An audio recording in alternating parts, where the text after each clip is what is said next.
Sa mga gustong magbiyahe papuntang Pingag, Isabel Leyte, going to Danau City, ang passenger rate sa mga regular is 410 pesos.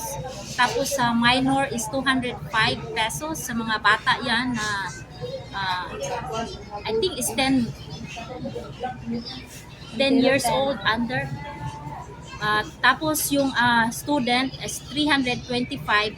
Kailangan ninyo na meron kayong ID kasi pag wala kayong ID, consider yan sa regular price na 410. So kailangan meron talaga kayong ID. Tapos sa senior citizen, mga 290 pesos.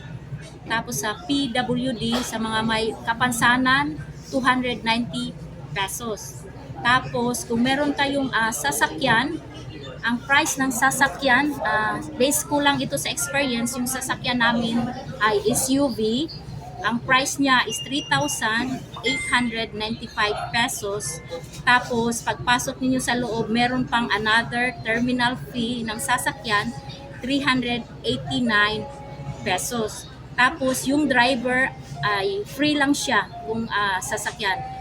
Tapos ang schedule ng Roro na ito, Milribik na sinasakyan namin ngayon, ang schedule nila meron silang 5:30 in the morning, tapos meron din silang pang hapon 4:30 PM everyday, yan ang biyahe nila.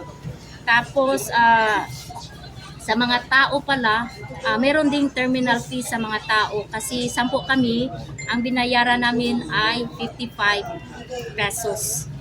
So, yun lang guys. Kung meron kayong tanong, paki-comment lang below at sagutin ko kung meron akong sagot niyan.